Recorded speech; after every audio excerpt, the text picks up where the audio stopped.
So hello guys, welcome back to bull started trading. आज की इस वीडियो में हम समझेंगे कि मेजोरिटी ऑफ द जो नोविस ट्रेडर्स होते हैं उनको प्रॉब्लम आती है कि वो डेडिकेटेडली किसी ट्रेड के ऊपर काम करते हैं या फिर किसी ट्रेड को एग्जीक्यूट करते टाइम उनको प्रॉब्लम आता है कि काफ़ी ज़्यादा फियर ऑफ लूजिंग मनी होता है, पैसों को गंवाने का या फिर स्टॉप लॉस हिट होने के काफ़ी ज़्यादा उनको डर रहता है। तो उस चीज़ को पर्टिकुलर दो सॉल्यूशन बताऊंगा।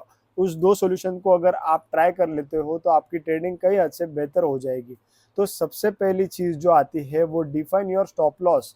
अगर आपका स्टॉप लॉस समझो आपका 10,000 कैपिटल है और ये काफी ज्यादा ट्रेडर्स पहले से बताते आ रहे हैं, ये कोई नई चीज नहीं है, लेकिन इसको प्रोफेशनली एग्जीक्यूट करना, डिसिप्लिन के साथ एग्जीक्यूट करना, ये सबसे बड़ा टास्क होता है ट्रेडिंग का जर्नी में। या फिर जो भी ट्रेडर्स वो अंडरस्टैंड कर सकते हैं कि हमारी साइकोलॉजी जब ट्रेड करते हैं उस टाइम कैसे डिस्टर्ब रहती है। तो सबसे पहली चीज तो आपको आपका स्टॉप लॉस डिफाइन रखना है। सो जैसे ही मैं टेलीग्राम पे अपने ट्रेड शेयर करता हूँ तो मेरा पिन पॉइंट सेटअप होता है कि यहाँ पर मेरा स्टॉप लॉस है।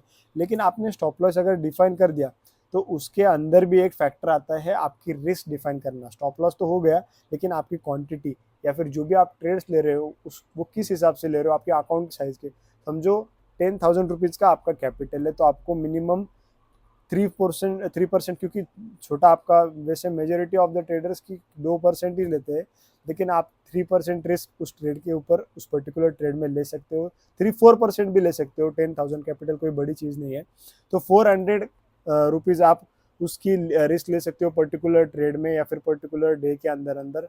सो उस हिसाब से आपको यहाँ पर क्वांटिटी, आपकी क्वांटिटी मैनेजमेंट, पोजीशन साइजिंग, ये आपका पहले से मैनेज होना चाहिए। तो सबसे पहली चीज़ आती है डिफाइन योर स्टॉप लॉस। आपको अगर आपकी एंड इवन उसमें भी एक प्रो टिप मैं आपको बताऊंगा कि जो आपका स्टॉप लॉस है, समझो आपको पता है कि इस हैमर के नीचे अपना स्टॉप लॉस है, तो स्टॉप लॉस थोड़ा बड़ा रखो। उस पिन पॉइंट हैमर के नीचे मत रखो, क्योंकि उस चीज़ की वजह से क्या होता है, जब भी मार्केट मूव करता है तो वो इजीली आपका स्टॉप लॉस हिट कर जाता है। तो आप क्वांटिटी कम कर दो, स्टॉप लॉस थोड़ा बड़ा कर दो, या फिर जैसे ही आपका ट्रेड अपनी साइड बढ़ने लगता है तो आप उस हिसाब से ब्रेक इवन पे या फिर 1:1 जैसे आपका अचीव हो जाता है तो आप ब्रेक इवन पे स्टॉप लॉस आपका ट्रेल कर सकते हो। So trailing, stop loss related अगर और वीडियो चाहते हो इस चैनल पे तो do subscribe my channel. Make sure to like अगर पसंद आता है, ये टिप अच्छी लगी हो तो। एंड सेकेंडली, आपको जो होता है वो आपका सबसे पहले ट्रेड्स में सबसे इंपॉर्टेंट फैक्टर होता है आपके इमोशंस। जैसे आप ट्रेड करने बैठते हो या फिर पर्टिकुलर ट्रेड एग्जीक्यूट करते हो तब आपके अंदर इमोशंस आने लगते हैं। तो इमोशंस क्यों आते हैं, सबसे पहली चीज़ उसके अंदर आती है, इंक्लूड होती है कि पोजीशन साइजिंग आपकी उसके ऊपर डिफाइन नहीं होती। तो समझो मैंने जैसे बताया कि स्टॉप लॉस आपको बड़ा रखना है। सेकेंडली, आपको आपकी क्वांटिटीज़ को मैनेज रखना पड़ेगा। अगर आप अपनी क्वांटिटीज़ को बराबर से ट्रेल नहीं करोगे या फिर बराबर से एग्जीक्यूट नहीं करोगे, समझो आपने काफ़ी ज़्यादा क्वांटिटी लिए रखी है, तो आपका स्टॉप लॉस भी बड़ा हो जाएगा, आपकी इवन इमोशंस भी कंट्रोल में नहीं रहेंगे। सो आप सबसे इम्पोर्टेंट फैक्टर यही होता है कि आपने ओवर क्वांटिटी या फिर ओवर साइज अपने लॉट्स में ट्रेड करना चालू कर दिया।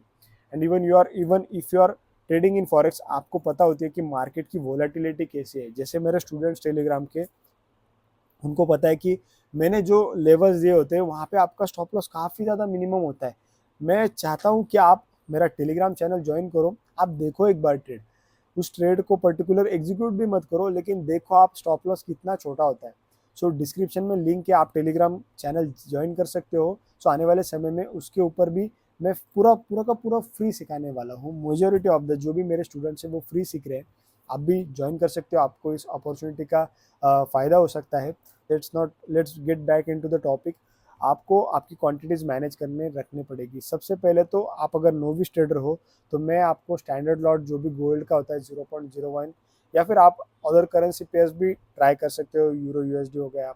इसमें कैसा होता है, इसमें वोलेटिलिटी भी अगर आ जाती है तो आपका लॉट साइज काफ़ी मिनिमम है, मूवमेंट भी होता है तो आपका स्टॉप लॉस ज़्यादा हिट होने के चांसेस नहीं रहते, या फिर आपका लॉस भी काफ़ी मिनिमम होगा। सबसे इंपॉर्टेंट फैक्टर रहता है मार्केट में कि आप अपना स्टॉप लॉस या फिर अपना लॉस मिनिमम कर दो, उस हिसाब से आप ट्रेड्स करो। मिलते हैं अगले वीडियो में, तब तक के लिए पीस आउट।